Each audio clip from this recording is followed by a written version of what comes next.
సదాశివసమారంభాం వ్యాసశంకరమధ్యమాం అస్మదాచార్యపర్యంతాం వందే గురుపరంపరాం. జ్యోతిషశాస్త్రాన్ని భావితరాల వారికి ప్రసాదించిన ఋషుల యొక్క పాదపద్మాలకి నమస్కారం చేసుకుంటూ, అలాగే నాకు జ్యోతిష విద్యను నేర్పిన గురువర్యులు జ్యోతిష బ్రహ్మ కీర్తిశేషులు శ్రీ ఏరంకి సూర్యనారాయణమూర్తి గారు, సూర్యశ్రీ దైవజ్ఞ గారి యొక్క పాదపద్మాలకి నమస్కారం చేసుకుంటూ, ఓం శ్రీ మహాగణాధిపతి నమః, శ్రీ గురుభ్యో నమః, హరి ఓం. వీక్షకులందరికీ నమస్కారం. జనవరి నెల 5వ తారీఖు లగాయితూ జనవరి 11వ తారీఖు వరకు ఉండేటువంటి గ్రహగతుల ఆధారంగా ద్వాదశ రాశుల వారికి ఈ వారం ఏ విధమైనటువంటి శుభాశుభ ఫలితాలు కలగబోతున్నాయో ఈ కార్యక్రమం ద్వారా తెలుసుకుందాం. అందులో భాగంగా ఈ వారం ఉండేటువంటి గ్రహగతులను గమనిద్దాం. ఈ వారంలో గత వారంతో పోల్చుకుంటే పెద్ద గ్రహాల్లో మార్పు ఏమీ లేదు. ముఖ్యంగా వృషభ రాశి యందు గురుడు వక్రించి సంచారం చేస్తూ ఉన్నారు. కర్కాటక రాశి యందు వక్రించి కుజుడు సంచారం చేస్తూ ఉన్నారు. అలాగే కన్య యందు కేతు ఎలాగో వక్రగతిలోనే ఉంటారు. మరీ ముఖ్యంగా ధనురాశి యందు రవి బుధులు సంచారం చేస్తూ ఉండగా కుంభమందు శని శుక్రులు, మీనమందు రాహువు. అలాగే ఈ వారంలో చంద్రుడు కుంభ, మీన, మేష, వృషభ రాశుల యందు తన యొక్క సంచారాన్ని చేయబోతున్నారు. ఇటువంటి పరిస్థితుల్లో ద్వాదశ రాశుల వారికి ఏ విధమైనటువంటి ఫలితాలు కలగబోతున్నా తెలుసుకుందాం. అందులో భాగంగా మొదటిది మేషరాశి. మేషరాశి వారికి ఈ వారం మిశ్రమమైనటువంటి గ్రహస్థితులు గోచరిస్తూ ఉన్నాయి. ప్రత్యేకించి గత వారంతో పోల్చుకుంటే గ్రహస్థితుల్లో పెద్ద చెప్పుకోదగ్గ మార్పు ఏమీ లేదు. గత వారం లాగానే ఈ వారంలో కూడా కేవలం శనేశ్వరుడు, శుక్రుడు, అలాగే చంద్రుడు, ఈ 3 గ్రహాలు కూడా లాభస్థాన స్థితులై ఫలితాలను ఇస్తూ ఉండేటువంటి విషయాన్ని మనం గమనించాలి.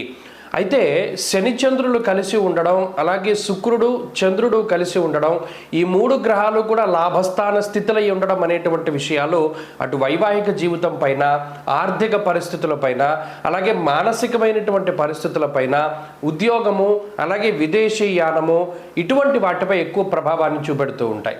మరీ ముఖ్యంగా మిగతా గ్రహాలు అనగా ఈ గురుడు వ్యతిరేకంగా ఉన్నారు, అర్ధాష్టమ కుజుడు, వ్యయస్థానమందు రాహువు, అలాగే నవమ స్థానమందు రవి. ఇక్కడ నవమంలో ఉండేటువంటి రవి గనక మనం చూసుకున్నట్టయితే విచారే నవమే రవు, ఇది ఎక్కువసార్లు మనం చెప్తూ ఉన్నాం. ఎందుకంటే ఆ స్థానానికి కారకుడు కాబట్టి ఆ భావంలో ఉండేటువంటి రవి ఎక్కువ విచారానికి కారణమవుతారు. విచారము అంటే ఇక్కడ కుజుడు వల్ల, రాహు వల్ల, రవి వల్ల కూడా ఒక రకమైనటువంటి విచారం ఏంటి అంటే, ఒకటి ఆరోగ్యపరమైనటువంటి విషయాలు. అది మీ కుటుంబ సభ్యులకైనా లేదా మీకైనా ఆరోగ్య విషయాలపై కొంత విచారాన్ని కలగజేస్తూ ఉంటారు. ఒకటి బాగా తెలుసున్నటువంటి ఆప్త బంధువులు, మిత్రులు లేదా మరే ఇతరత్ర వాళ్ళు, కొంత ఆత్మీయులు వాళ్ళకి ఆరోగ్యపరమైనటువంటి సమస్యలు రావడం కొంత ఆలోచనలకి తావదీస్తుంది ఒకటి. అలాగే రెండవది ఆర్థిక పరమైనటువంటి విషయాలు ఏవైతే ఉన్నాయో అందులో కొద్దిగా ఖర్చులు అనుకోని విధంగా ఈ వారంలో కలగడానికి ఈ రాశి వారికి అవకాశం ఉంటుంది. అంతేకాకుండా దూరత్ర ప్రయాణాలు, ఆకస్మికమైనటువంటి ప్రయాణాలు కూడా జరగడానికి అవకాశం ఉంటుంది.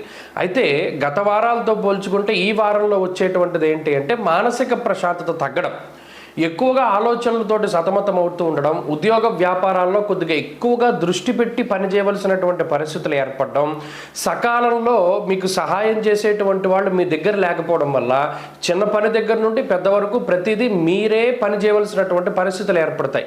అది ఈ వారంలో ప్రధానంగా కనబడుతుంది. అందువల్ల శారీరక శ్రమ, మానసిక శ్రమ అనేటువంటిది ఈ వారం ప్రధానంగా కనబడుతూ ఉన్నాయి మేషరాశి వారికి. అంతేకాకుండా కుటుంబ పరిస్థితులు కొంత మిశ్రమంగా ఉన్నాయి. ఉద్యోగ వ్యాపారాదులు, అలాగే విద్యార్థులకి ఇది కొంత ఇబ్బందికరమైనటువంటి సమయం. మొత్తం మీద చూసుకున్నప్పుడు ఇది మిశ్రమమైనటువంటి వాతావరణం. ఈ వారంలో కొంత గజిబిజి గందరగోళం ఉంటుంది. స్థిరమైనటువంటి ఆలోచనలు, నిలకడతో కూడి ఉన్నటువంటి ఏకాగ్రత ఇవేవి కూడా అంత దొరకకపోయినా కొంత ముందుకు సాగుతూ ఉంటుంది ఈ వారం. ఈ వారంలో కొంత ఈ మానసిక ప్రశాంతత అభివృద్ధి చెందించుకోవడానికి, ఏకాగ్రతని పొందడానికి ఎక్కువ పరమేశ్వరుని యొక్క ఆరాధన చెయ్యండి. అంటే శివారాధన, శివాభిషేకము, శివస్తోత్ర పారాయణం లాంటివి చేస్తే మనసుని మీ దగ్గరగా ఉంచుకోగలుగుతారు. అలాగే ఈ వారంలో కలిసి వచ్చేటువంటి రోజు శుక్రవారంగా చెప్పవచ్చును. అదృష్ట సంఖ్య 2, అదృష్ట వర్ణము తెలుపు. తదుపరి వృషభ రాశి.